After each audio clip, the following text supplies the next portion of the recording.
যখন মুসলমানদেরকে সমগ্র কুফফার গোষ্ঠী এমনকি চুক্তিবদ্ধ ইহুদি সকলে একত্রিত হয়ে মুসলমানদের উপরে আক্রমণ করল, একভাবে নিশ্চিহ্ন করে দিবে এমনভাবে আক্রমণ করলো যে তার মুসলমানদের এবং নবী মুহাম্মদের আর কোনো অস্তিত্বই রাখবে না। এমন সময়, যেটা খন্দকের যুদ্ধ বলা হয়, পরীক্ষা খনন করা হয়েছিল, গর্ত করা হয়েছিল দীর্ঘদিন যাবৎ, যেখানে আমাদের নবী সেখানে নিজে খনন করেছে না খেয়ে, পেটে পাথর ভেদে সেই যুদ্ধে অংশগ্রহণ করেছিল। ক্ষুধার জ্বালায় কোনোভাবেই টিকা সম্ভব ছিল না, তারপরেও কষ্ট করে গিয়েছেন। সাহাবাই কেরাম ক্ষুধার জ্বালায় রসুলের কাছে গিয়ে বলছেন, হে আল্লাহর রসুল, এত কষ্ট করে আর তো সহ্য করতে পারতেছি না, ক্ষুধার জ্বালা আর সহ্য করতে পারতেছি না। তখন আল্লাহ রসুল নিজের জামাটা উঁচু করে দেখালেন, দেখো আমারও একই অবস্থা, আমি পাথর বেঁধে রেখেছি। যখন দেখলো রসুলেরই এই অবস্থা আর আমরা তো সাধারণ, তখন তারা আর পেছনে কিছু না তাকে তারা আবার উদ্দীপনার সহিত কাজ করা শুরু করে দিল। সেই সময়ের এই আয়াত আল্লাহ নাজিল করেছিলেন। এই আয়াতটা যখন তেলাওয়াত করেন, কাফেরদের কানে যখন এই আয়াত পৌঁছে, তখন তারা হাসি ঠাট্টা করল, হাসি ঠাট্টা শুরু করে দিয়েছে। এই আয়াতের মধ্যে আল্লাহ রসুল সাল্লাল্লাহু আলাইহি ওয়াসাল্লাম বুঝিয়েছেন, এই আয়াতটা পরবর্তীতে নাজিল হয়েছে। আল্লাহ রসুল আগেই একটা কথা বলেছেন, এই মুসলমান আমরা যারা বা তোমরা যারা থাকবে, একটা সময় রোম আর পারস্য এই মুসলমানদের বিজয়ে চলে আসবে, তাদের হাতে চলে আসবে, সমস্ত ক্ষমতা তাদের পায়ের নিচে চলে আসবে মুসলমানদের। রোম পারস্য অর্থাৎ তৎকালীন সময়কার, আমাদের সময় বর্তমান সময় আমেরিকা, রাশিয়া, চীন, জাপান যেমন ক্ষমতাধর, শক্তিশালী সকল দিক থেকে, অস্ত্রের দিক থেকে, অর্থনীতির দিক থেকে, সর্বদিক থেকে যেমন তারা দুনিয়ার থেকে অগ্রগামী, ঠিক তৎকালীন সময় রোম এবং পারস্য ছিল তৎকালীন সময়কার অগ্রগামী। অনেক ক্ষমতাধর ছিল তারা, অর্থ সম্পদ, টাকা পয়সা, ক্ষমতা সব দিক থেকেই। তখন আল্লাহ রসুল বলেছেন, এই রোম এবং পারস্য যারা দুনিয়ার মধ্যে সবচাইতে বেশি ক্ষমতাধর, এরাও একদিন মুসলমানদের পায়ের তলে আসতে বাধ্য হবে। এই কথা যখন ইহুদিরা শুনল, তখন তারা হাসি ঠাট্টা করতে লাগলো, বলল, আজকে এই সামান্য তোমরা মুসলমান, তোমরা সামান্য কিছু কাফেরের মোকাবেলা করতে গিয়ে তোমরা এত বড় কঠিন পরীক্ষার মধ্যে নেমেছ, আজ তোমরা সেই তৎকালীন সময়কার ইউরোপ আমেরিকাকে তোমরা জয় করবে, এটা একটা হাস্যকর বিষয়। তখন আল্লাহ তাআলা এই আয়াত কারিমা নাজিল করেন, কুলিল্লাহুম্মা মালিকাল মুলকি তুতিল মুলকা মান তাশাউ ওয়া তানজিউল মুলকা মিম্মান তাশাউ। আল্লাহ বলছেন, হে আমার নবী, আপনি বলে দেন, মালিকাল মুলক, আল্লাহুম্মা মালিকাল মুলক, এই যে দুনিয়া যত কিছু আছে, সাম্রাজ্য, ক্ষমতা, যত ক্ষমতাধর ব্যক্তি হোক না কেন, কুলিল্লাহুম্মা মালিকাল মুলক, এই ক্ষমতা দেওয়ার মালিককে বলেন আল্লাহ। কুলিল্লাহুম্মা মালিকাল মুলকি, এই সমস্ত ক্ষমতার মালিক আল্লাহ। দুনিয়ার মধ্যে যত কিছু আছে, সমস্ত কিছু, যাই কিছু করছে, একটা পাতাও আল্লাহর একটা মাখলুক, এই মাখলুকটাও আল্লাহর ইশারায় নড়ে চড়ে।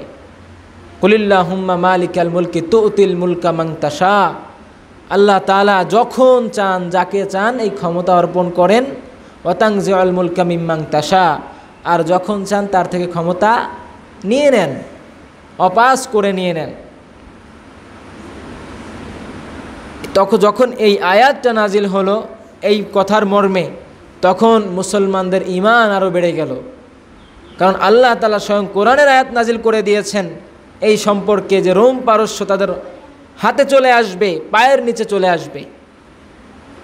তারা বিশ্বাস করতেন সমস্ত ক্ষমতার মালিক আল্লাহ, আজকে আমরা যত নিচু পর্যায়েই থাকি না কেন, আর আমাদের উপরে যারা ক্ষমতাধর তারা যত উঁচু স্তরেই থাকুক না কেন, আল্লাহ যদি চান যে কোনো সময়ে যে কোনো মুহূর্তে তাদের সমস্ত কিছু নস্যাৎ করে দিয়ে আল্লাহ তাআলা সেই ক্ষমতা অন্য আরেকজনকে দিয়ে দিতে পারেন।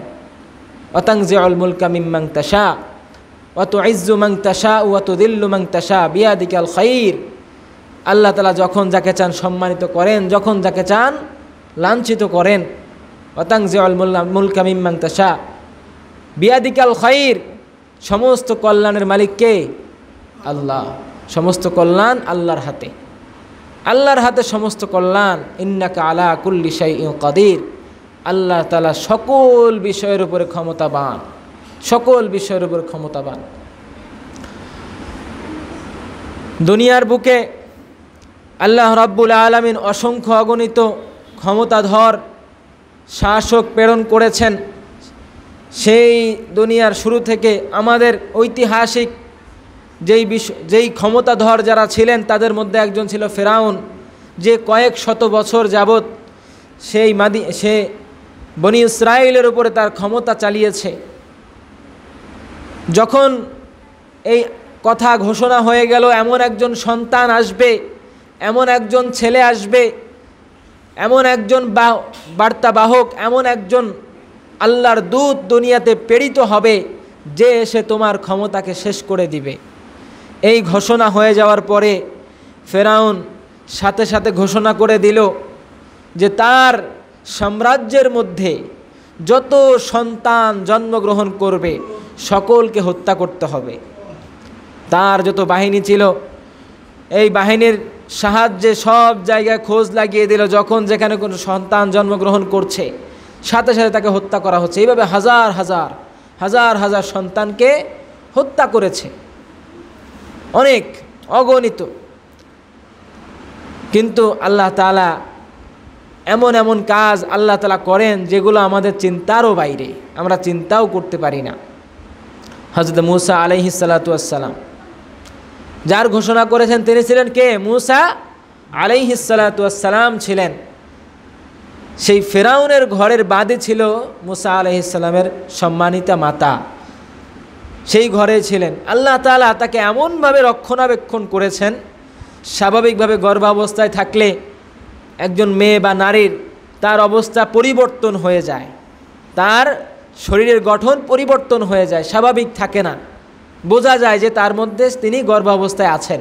কিন্তু আল্লাহ তাআলা মূসা আলাইহিস সালাতু ওয়াস সালামের সম্মানিতা মাতাকে এমনভাবে রেখেছেন তাকে দেখে কোনো বোঝার উপায় নাই যে তিনি গর্ভাবস্থায় আছেন, এটা বোঝার কোনো উপায় নাই। ফেরাউনের ঘরেই ছিল কিন্তু বুঝতে পারে নাই। ঘটনা আমরা সকলেই জানি। এক পর্যায়ে সেই ফেরাউনের ঘরে যেই বাদী সে তার ঘরে জন্মগ্রহণ করে মূসা আলাইহিস সালাতু ওয়াস সালাম। এখন তারা সকলে আতঙ্কিত, নিঃসন্দেহে নির্মমভাবে এখন হত্যা করা হবে, কোনো সন্দেহ নাই, বাঁচানোর কোনো রাস্তা নাই, উপায় নাই। কিভাবে বাঁচাবে? যেখানে হাজার হাজার সন্তান, কাউকে তোয়াক্কা করা হচ্ছে না, ছেলে সন্তান হলেই তাকে হত্যা করা হচ্ছে, আর যারা নারী তাদেরকে ছেড়ে দেওয়া হচ্ছে। তখন আল্লাহ তাআলার আদেশে আল্লাহ তাআলা ইলহামিভাবে তাদের মধ্যে এই বুঝ দিয়ে দিলেন কি করতে হবে। সেই পরামর্শ অনুযায়ী তারা নদীতে ভাসিয়ে দিলেন একটা বাক্সের মাধ্যমে। সেই বাক্স ভাসতে ভাসতে কোথায় গিয়েছে? ফেরাউনের দরবারে গিয়ে উপস্থিত হয়েছে। ফেরাউনের দরবারে তাকেও যখন দেখলো ফেরাউনরা নদীর পাড়ে বাচ্চা ভেসে এসেছে, তাকেও হত্যা করবে, কিন্তু সম্মানিতা হযরতে আসিয়া আলাইহিস সালাতু ওয়াস সালাম তিনি বললেন এই বাচ্চাকে হত্যা করা যাবে না। ফেরাউনের স্ত্রী ছিলেন। এই কথা যখন বললে অনেক পীড়াপিড়ির পরে ফেরাউন রাজি হয়ে গেল। তার মাথায়ও আসে নাই এই বাচ্চাটাই তার সাম্রাজ্যের জন্য হুমকি হতে পারে, এটা তার মাথায়ও আসে নাই। এক পর্যায়ে ওইখানে আস্তে আস্তে বড় হতে থাকলো। বড় হয়ে সে নবুয়ত প্রাপ্ত হলো। ওইখান থেকেই সে ইসলাম, তার দ্বীনের দাওয়াত, এক আল্লাহর দাওয়াত দেওয়া শুরু করলো। লা ইলাহা ইল্লাল্লাহ, মুসা কালিমুল্লাহ দাওয়াত দেওয়া শুরু করলো। অর্থাৎ ফেরাউনের শত্রুকে আল্লাহ তাআলা ফেরাউনের ঘরেই লালন পালন করে বড় করলেন। এগুলো আল্লাহ তাআলার কৌশল, আল্লাহ তাআলার সুন্নত সম্পর্কে আমরা কেউ কখনো ধারণা করতে পারি না আল্লাহ কখন কি করবেন। এগুলোই আল্লাহর সুন্নত, সুন্নাতুল্লাহিল্লাতী ক্বাদ খালাত। এগুলো আল্লাহর সুন্নত এমন একটা সুন্নত যেই সুন্নতের খেলাফ কখনো হয় না। এটা 50 বছর পরে হোক, 100 বছর পরে হোক, এটা আল্লাহ তাআলা প্রতিফলিত করবেনই। এই বিশ্বাস আমাদের রাখতে হবে। যদি আমরা এই আয়াতে কারিমার উপরে বিশ্বাস রাখি, তাহলে আমাদের অবস্থা যেখানে গিয়ে পৌঁছাক না কেন, এই অবস্থার পরিবর্তন একদিন না একদিন হবেই। যাই হোক, বর্তমান সময়ে আমাদের দেশের পটভূমি পরিবর্তন হয়ে গেছে। আমাদের দেশের শাসনভার পরিবর্তন হয়েছে। এটা যুগে যুগে হয়ে আসছে, এখনও হয়েছে। যেভাবেই হোক, দুনিয়ার সমগ্র জায়গায় হয়ে আসছে। এটা স্বাভাবিক ঘটনা, অস্বাভাবিক কোনো কিছু না। কিন্তু একটা বিষয় ভাবার, সেটা হলো আমরা কতটুকু সভ্য। আসলে দুনিয়া আস্তে আস্তে আধুনিকতার ছোঁয়া পেয়ে আধুনিক জায়গায় পৌঁছে গেছে না? আমরাই অনেক পরিবর্তন দেখেছি। আমাদের এতটুকু বয়সে অনেক পরিবর্তন আমরাই দেখেছি। 2G, 4G, 5G এগুলো আমাদের জামানাতেই শুরু হয়ে এই পর্যন্ত এসেছে। আস্তে আস্তে এগুলো বৃদ্ধি পাচ্ছে। সমাজ উন্নয়ন হচ্ছে, সমাজের চাকচিক্য আরও সুন্দর বৃদ্ধি পাচ্ছে। কিন্তু আমাদের ভিতরেরকার যেই মানুষ হিসেবে আমাদের যেই মানবতা এবং মানুষের যেই চরিত্র থাকা দরকার, এই চরিত্র কিন্তু আমাদের মধ্যে নাই। কারণ যেভাবেই হোক ক্ষমতার পালাবদল হয়েছে, কিন্তু ক্ষমতার পালাবদল হওয়ার সাথে সাথেই আমরা যারা আম জনতা, আমাদের চরিত্র প্রকাশ পেয়ে গেছে। আমরা আমাদের চরিত্র প্রকাশ করে দিয়েছি। আমরা যেখানে ছিলাম, যেমনে পেরেছি, আমরা আমাদের চরিত্র প্রকাশ করে দিয়েছি। আমরা কাউকে ছাড়ি নাই।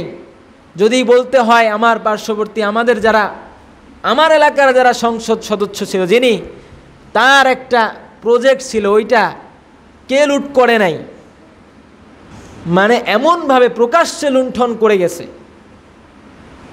লুণ্ঠন করছে দিনে দুপুরে, সবাই দেখছে। একটা অন্যায় কাজ, সকলেই বলবে অন্যায়। এখান থেকে নিয়ে যাচ্ছে অন্যায়ভাবে, খুলে গ্রিল, আরও ইট পাথর সব কিছু নিয়ে যাচ্ছে।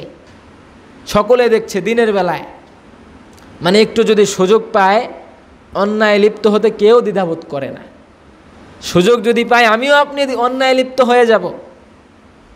আজকে আমরা বলি, যারা ক্ষমতায় আছে, যারা ওই জায়গায় আছে, ক্ষমতার চেয়ারে আছে, যারা বিভিন্ন সরকারি বড় বড় চাকরিজীবী রয়েছে, তারা ক্ষমতার বলে আমাদের উপর অন্যায় করে, ঘুষ গ্রহণ করে, আমাদের উপর জুলুম চাপিয়ে দেয়।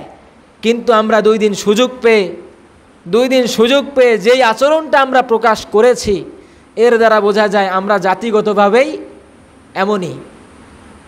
আমরা কাউকে দোষ দিয়ে লাভ নাই। সেই যে এত পরিমাণ মানুষ ওইখানে গিয়ে লুণ্ঠন করেছে, নিষেধ করা হচ্ছে, ভাই আপনারা এই কাজ করেন না, এটা অন্যায়। যে করছে সেও জানে এটা অন্যায়, তারপরেও থেমে থাকে নাই। দিনের বেলায় রাতের আধারে দেয়ালের গ্রিলগুলো কেটে নিয়ে চলে গেছে। এটা কি আধুনিক যুগ? এটা কি আধুনিক জামানার সভ্যতার নমুনা? এগুলো হতে পারে না। আজকে হয়তো পট পরিবর্তন হয়েছে, ক্ষমতায় আরেকজন এসেছে। যিনি ছিলেন তিনিও চিরদিন থাকার কথা ছিল না, যিনি এখন আসছেন তিনিও থাকবেন না, সামনেও যে আসবে তারাও থাকবে না। পরিবর্তন হতেই থাকবে। আর আমরা যদি মনে করি এখন আমাদের সুযোগ, আমরা এখন যা পারি লুণ্ঠন করে নিয়ে যাই, এগুলো কোনো বুদ্ধিমানের কাজ নয়। আমাদের আশপাশেই এমনভাবে লুণ্ঠন করা হয়েছে, কেউ কথা শুনছে না। যদি এরকমভাবে যদি প্রশাসনিক ব্যবস্থা যদি ভেঙে যায়, যদি 1 মাস এভাবে চলতে থাকে, আমার দেশের আর কিছুই বাকি থাকবে না, কিছুই বাকি থাকবে না। এজন্য এটা খুবই দুঃখজনক। এগুলো যারা করেছে, এগুলো তাদের ব্যাপারে আমি ধিক্কার জানাই। তাদের মধ্যে এই মনুষ্যত্বটুকু নাই। হতে পারে তিনি এটা গড়েছেন, যেভাবেই গড়ুক না কেন, আজকে হয়তো তিনি নাই, এটা আমাদের কারো না কারো কাজে লাগবে। যদি এটা তিনি ভালোভাবে উপার্জন করে থাকেন, এটা তার হক। আর যদি এর মধ্যে কোনো সমস্যা থেকে থাকে, এটাও সব প্রশাসনিকভাবে সমস্যার সমাধান হবে। কিন্তু আমরা যারা উন্মুক্তভাবে ওইখান থেকে লুণ্ঠন করলাম, এটা আমরা কোন জায়গায় পৌঁছালাম? এটা শুধু আমার এইখানে ঘটেছে এমন না, সমগ্র দেশব্যাপী এই নৈরাজ্য চলেছে। সমগ্র দেশ, কাউকে ছাড়া হয় নাই। যেখানে সুযোগ পাওয়া হয়েছে লুণ্ঠন করা হয়েছে, ডাকাতি বেড়ে গিয়েছে। এই যে আমাদের পাশেই আমাদের এক শিক্ষকের বাড়িতে ডাকাতি হলো গত দুই দিন আগে। এমন যদি চলতে থাকে, তাহলে বলেন আমার দেশ কোথায় যাবে? এজন্য এ সকল বিষয় আমাদের সতর্ক থাকা। আমাদের আশপাশের যদি কেউ এমন কাজে লিপ্ত হয়, তাকে প্রতিহত করতে হবে। কারণ এই দেশ আমার, আপনার। এই দেশকে যদি আমরা নতুনভাবে গড়তে চাই, এই দেশকে যদি আমরা সুন্দর করতে চাই, আমাদের প্রত্যেকের জায়গা থেকে কাজ করতে হবে, প্রত্যেকের জায়গা থেকে আমাদের চেষ্টা করতে হবে। আর আমরা যদি এই সুযোগকে কাজে লাগিয়ে যদি আমি লুণ্ঠনে লিপ্ত হয়ে যাই, তাহলে আমার মধ্যে আর অপরাধীদের মধ্যে কোনো পার্থক্য থাকলো না, কোনো পার্থক্য থাকলো না। আজকে নিউজগুলো দেখলে, ইন্টারনেটে যখন ঢোকা হয়, দেখা যায় রাস্তার মোড়ে মোড়ে লাশ পড়ে আছে। পুলিশদেরকে এমনভাবে হত্যা করা হয়েছে। হয়তো মানি অনেক পুলিশ অপরাধী, কিছু অপরাধী ভুল করেছে, অন্যায় করেছে, কিন্তু ঢালাওভাবে পুলিশ ভাইদের যেভাবে হত্যা করা হয়েছে, এটা কি ঠিক? কখনোই ঠিক না। যাদেরকে হত্যা করা হয়েছে, অনেকেই এই ব্যাপারে তারা অনেক কিছু জানতোই না, তাদের কাছে এর ব্যাপারে কোনো ক্ষমতাই ছিল না। যারা অপরাধী তাদেরকে কেউ কোনো কিছু করার ক্ষমতা কারো নাই। অথচ সাধারণ পুলিশ ভাইদেরকে যেখানে সেখানে মেরে রাস্তায় রাস্তায় ফেলে রাখা হয়েছে। এগুলো অমানবিক। মানুষদেরকে হত্যা করে রাস্তার মোড়ে মোড়ে ফেলে রাখা হয়েছে। যারা অপরাধী, অপরাধের শাস্তি অবশ্যই হবে, এটা রাষ্ট্রীয়ভাবে করবে। কিন্তু আমরা যদি নিজেরা স্বপ্রণোদিত হয়ে আমরা নিজেরা বিচার করতে চাই, আমরাও তাদের থেকে বড় অপরাধী। এজন্য আমরা আমাদের কাছ থেকে কেউ কোনো আইন হাতে তুলে নেব না।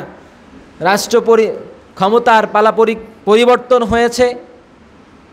আল্লাহ হয়তো চেয়েছেন নতুন একজন আসবে, আল্লাহ এটা এনেছেন। আমরা চাইব আমাদের সামনের জীবন যাতে সুন্দর হয়, ভালো হয়, আমাদের বাংলাদেশ যেন নতুনভাবে গড়ে উঠতে পারে। এজন্য আমাদের সকলের প্রত্যেকের জায়গা থেকে চেষ্টা করতে হবে। যদি সুযোগ পেয়ে আমরা নিজেরাই নৈরাজ্য শুরু করে দেই, তাহলে যারা পূর্ববর্তী জামানায়, পূর্বের সময় যারা অপরাধী ছিল, তাদের মধ্যে আমাদের আর কোনো পার্থক্য থাকবে না। কারণ এখন যারা ক্ষমতায় এসেছে তারাও চিরদিন থাকবে না, এই পরিবর্তন হবেই। আজকে যদি আমি মনে করি এমন সুযোগ পেয়েছি, আমি যেভাবে ইচ্ছা অন্যায় করব, জুলুম করব, আমার শক্তি এখন বৃদ্ধি পেয়েছে, আমি অন্যের উপরে প্রহার করব, এই কাজগুলো যদি করি, মনে রাখতে হবে সময় কিন্তু সামনে আবারও আসবে। এমনও হতে পারে আমি আজকে সুযোগ পেয়ে জুলুম করছি, আমার উপরে এই জুলুম পরবর্তীতে চেপে আসবে। এজন্য এগুলো করা যাবে না, এগুলো কোনোভাবেই করা যাবে না। আল্লাহর কাছে দোয়া করতে হবে, আল্লাহ আপনি যেটা ভালো মনে করেছেন, আপনি যেই কল্যাণের ফয়সালা করেছেন, এই কল্যাণ আমাদের এই সমস্ত জাতিকে আপনি দান করে দেন, এই কল্যাণকে আপনি ব্যাপক করে দেন, আমাদের অবস্থার পরিবর্তন করে দেন, সকল জায়গায় সুশাসন দান করে দেন, আমাদের এই দেশকে রহমত দ্বারা পরিবেষ্টিত করে দেন। এই দোয়া আমাদেরকে করতে হবে। আজকে যারা নতুন করে আমাদের দেশে ক্ষমতার দায়িত্বভার নিয়েছেন, তারা যেন কোনো প্রকার অন্যায়ের মধ্যে লিপ্ত না হয়ে যায়, তারা যেন সঠিকভাবে আমাদের দেশকে পরিচালনা করতে পারে সর্বক্ষেত্রে, যাতে করে সকল প্রকার দুর্নীতি নিধন করতে পারে। এজন্য আমাদেরও নিজ নিজ জায়গা থেকে সচেষ্ট হতে হবে, চেষ্টা করতে হবে। এই আন্দোলনকে কেন্দ্র করে আমাদের অনেক সাধারণ মানুষ যেভাবেই হোক মারা গিয়েছে, ইন্তেকাল করেছে, অনেক ছাত্র ভাই মারা গিয়েছে, অনেক পথচারী মারা গিয়েছে, অনেক প্রশাসনিক কর্মকর্তা মারা গিয়েছে, অনেকেই নিজেদের জীবনকে উৎসর্গ করে দিয়েছে। যেভাবেই মারা যাক, তাদের দুনিয়া থেকে জীবন চলে গেছে। এজন্য তাদের জন্য দোয়া করতে হবে, যাতে করে আল্লাহ তাআলা তাদেরকে উত্তম ফয়সালা করেন, তাদের সঙ্গে তাদের জন্য উত্তম মুআমালা আল্লাহ তাআলা করেন। আর যারা কিছু কিছু মানুষ, সকলেই না, কিছু কিছু মানুষ যারা আমাদের উপরে এই স্টিম রোলার পরিচালনা করেছে, আমরা তাদেরকে কিছুই বলবো না। আমরাও আল্লাহর কাছে তাদের জন্য দোয়া করব যেন আল্লাহ তাআলা তাদের সঙ্গে উত্তম ফয়সালা করে। আর এর থেকে আমাদের শিক্ষা নিতে হবে। আমরা শুধু আনন্দে উৎফুল্ল হলাম এমন হলে চলবে না।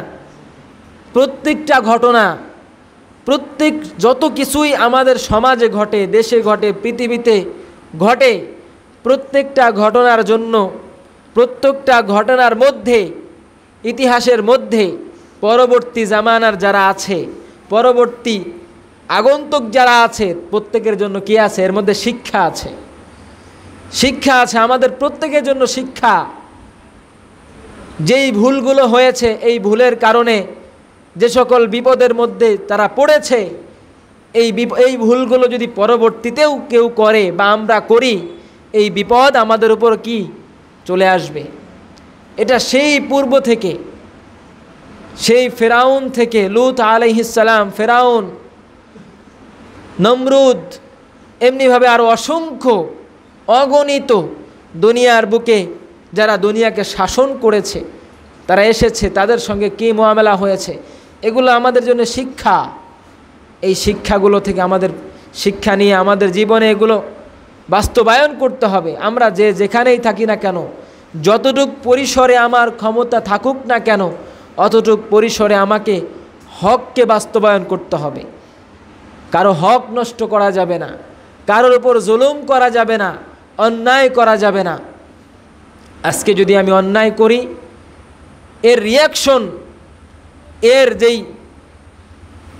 ফলাফল, এটা আমি যেদিনই হোক, 1 বছর পরে হোক, 5 বছর পরে হোক, 10 বছর পরে হোক, এটা পুনরায় ওয়াল্টার করে আমার দিকেই ফিরে আসবে। এই প্রতিটা ঘটনা আমাদের জন্য শিক্ষা, প্রত্যেকটা ঘটনা শিক্ষা। যারা জ্ঞানী, বুদ্ধিমান, চিন্তাশীল, যারা চিন্তা করে, বুঝে, তারা প্রত্যেকটা ঘটনা থেকে শিক্ষা নেয়। তারা এগুলো থেকে সুযোগ পেয়ে এই সুযোগকে অপব্যবহার করে না, নিজেই সুযোগকে কাজে লাগিয়ে অন্যায় কাজে পুনরায় লিপ্ত হয় না, বরঞ্চ বিভিন্ন ঘটনা প্রবাহ থেকে শিক্ষা গ্রহণ করে নিজেদের জীবনকে পরিবর্তন করে, যে আজকে যদি আমি এই অন্যায় কাজ করি, আমার সাথেও এমন ঘটনা ঘটবে। আজকে যদি আমি আমার যেই ক্ষমতা আছে, আমার যেই পরিসরে আমার যতটুকু শক্তি আছে, এটার যদি আমি অপব্যবহার করি, এটার ফলাফল আমাকে ভোগ করতে হবে। এই শিক্ষা যদি আমরা গ্রহণ করতে পারি, তাহলে এটাই আমাদের জন্য কল্যাণকর, এটাই আমাদের জন্য কল্যাণকর। আর আমরা বাঙালি জাতি, আমরা এখন এমন একটা জায়গায় গিয়ে দাঁড়িয়েছি, আমরা এখন প্রত্যেকেই এমন একটা দেশ চাই, এমন একটা সমাজ চাই, যেই সমাজে কোনো প্রকার অন্যায় থাকবে না, কোনো প্রকার জুলুম থাকবে না, কোনো প্রকার ভেদাভেদ থাকবে না, বৈষম্য থাকবে না। আমরা জানি যেই যারা আন্দোলন করেছে, তাদের এই আন্দোলনের মূল মন্ত্রই ছিল বৈষম্য বিরোধী, বৈষম্য যেন না থাকে। কোনো জাতি, ধর্ম, বর্ণ, কোনো ব্যক্তি, কারো ক্ষেত্রে কোনো বৈষম্য রাখা যাবে না। প্রত্যেকের সমান অধিকার, বাস্তবায়ন করতে হবে, প্রতিটা ক্ষেত্রে বাস্তবায়ন করতে হবে। যদি এটা করা যায় তাহলে এই আন্দোলন সফল, আর যদি এটা না করা যায় তাহলে আগেই ভালো ছিল। যদি এটা না করা যায় আগেই ভালো ছিল। এজন্য যতটুকুই আমাদের সমাজ এতদিন পর্যন্ত বিভিন্ন অন্যায় কাজে লিপ্ত হয়ে, বিভিন্ন অনাচার সমাজে প্রতিষ্ঠিত হয়ে সমাজ নষ্ট হয়েছিল, এই সমাজ যেন আমরা পুনরায় গড়ে তুলতে পারি, এটা সকলের কাছে আবেদন। যুবক, বৃদ্ধ, নতুন প্রজন্ম যারা আসছে, প্রত্যেকে এর থেকে শিক্ষা গ্রহণ করতে হবে, যাতে করে আমার দেশ আবার সুন্দর হয়ে যায়। কোথাও যেন কেউ আমার থেকে ঘুষ চাইতে না পারে, কোথাও যেন আমার উপর জুলুম না হতে পারে। শুধু আমার উপরে না, যখন আমি দেখব কেউ ক্ষমতার অপব্যবহার করে অন্যের উপর জুলুম করছে, আমাকে দাঁড়াতে হবে, তার পাশে দাঁড়াতে হবে। কারণ এই জাগরণ আমাকে শিক্ষা দিয়ে গিয়েছে, যদি আমি দাঁড়াই আমার পাশে আরও 10 জন এসে দাঁড়াবে। অন্যায়ের প্রতিবাদ করতে হবে, এটা সর্বক্ষেত্রেই। আল্লাহ তাআলা আমাদের সকলকে বোঝার তৌফিক দান করেন। ওমা আলাইনা ইল্লাল বালাগ।